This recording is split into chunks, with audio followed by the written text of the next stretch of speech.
Mo kí gbogbo etí tó ń gbọ́ mi pé a kú dédé àsìkò yìí. Ọ̀run Sisi Ori irin ni èyí. Ọ̀run Sisi ti ojoojúmọ́ tí olùdarí ìjọ ìràpadà olùṣọ́ àgùntàn EA Adeboye kọ. Èní ni ọjọ́rú ọjọ́ 13 oṣù kẹta ọdún 2024. Àkọlé Ọ̀run Sisi tòní ni láti di ńlá máa ń wá pẹ̀lú ìrúbọ. Àkọ́sórí wa ta lè rí nínú ìwé Kọ́ríńtì kínní orí 15 ẹsẹ̀ 10.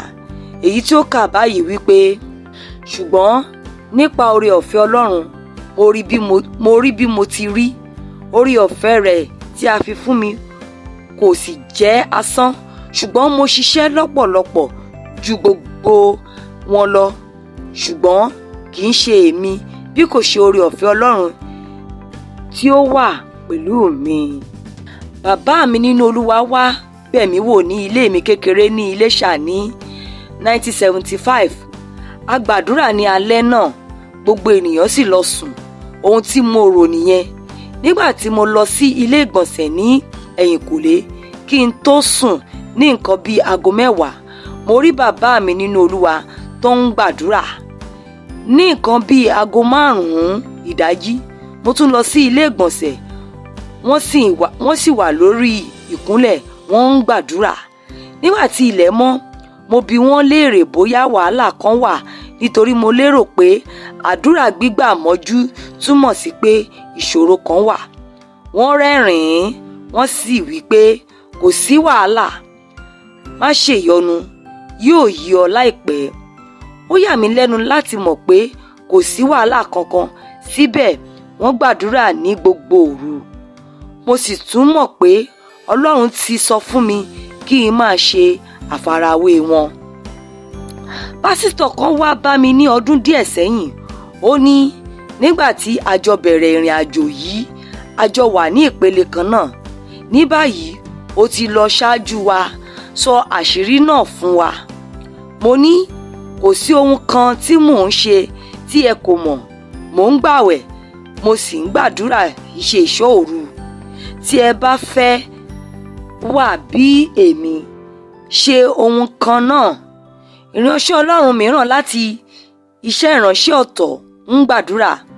Ọlọ́run fún mi ní 10% ohun tí o fún olùṣọ́ àgùntàn Adeboye. Á tẹ́ mi lọ́rùn. Ọlọ́run sọ fún máa ṣe nǹkan tí Adeboye ń ṣe, màá sì fún ọ ní ohun tí mo fún. Ó bi Ọlọ́run pé kí ni ó ń ṣe. Ọlọ́run ní ó bẹ̀rẹ̀ pẹ̀lú ààwẹ̀ àti àdúrà 40 ọjọ́. Ó ní Ọlọ́run, ó dàbí ẹni pé bí mo ṣe wà ti tó. Kìkì àwọn tí ó bá ṣetán láti ṣe ìrúbọ ni yóò di ńlá. O kò lè di ńlá nípa fífi oúnjẹ kún ara àti ìgbádùn ọkàn rẹ. Àwọn nǹkan yìí máa ń fúnni ní èrè ìgbà díẹ̀. Ẹni tí ó bá ní ìpèníjà ètò ìṣúná lè wo eré apanilẹ́rìn tí yóò sì máa rẹ́rìn-ín débi pé àwọn ènìyàn yóò pè é ní ẹni tí inú rẹ̀ ń dùn. Ṣùgbọ́n lẹ́yìn tí eré bá parí, yóò padà lọ kọjú ìṣòro rẹ̀. Àwọn àǹfààní èyí tí kò ń ṣe ìrúbọ jẹ́ ti ìgbà díẹ̀. Má ṣe jẹ́ kí ìgbádùn ìgbà díẹ̀ tàn ọ́ jẹ.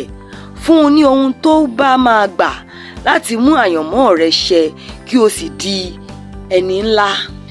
Bí ilé yóò ṣe ga tó, bẹ́ẹ̀ ni àwọn tó ń kọ́ yóò ṣe gbẹ́ ìpìlẹ̀ rẹ̀ jìn tó. Àwọn nǹkan tí yóò gbé ọ lọ sí ibi gíga láyé ni àwọn nǹkan tí a sábà máa ń ṣe ní ìkọ̀kọ̀. Bí o ṣe gbàdúrà, gbàwẹ̀, kàwé, ṣiṣẹ́ àti bẹ́ẹ̀ bẹ́ẹ̀ lọ ni yóò kọ́kọ́ sọ bí wàá ṣe tóbi tó. Ka òwe orí 13 láti ẹsẹ̀ 1 dé 9. Bíbélì ní ọdún kan, àwọn onídàájọ́ orí 4 títí dé 5. Kókó ọ̀rọ̀: san iye tó bá máa gbà, ìwọ yóò sì gba èrè àṣeyọrí. ẹ ṣé tí ẹ tẹ́tí sí Orun Sisi Ori irin ti òní. Tí ẹ bá fẹ́ darapọ̀ mọ́ wa láti máa pín Orun Sisi Ori irin yìí yálà lórí WhatsApp ní Telegram tàbí YouTube, ẹ tẹ àtẹ̀jíṣẹ́ Orun Sisi sí 0 8 0 6 5 6 6 6 5 6 1 kí ẹnìkan kó ké hallelujah.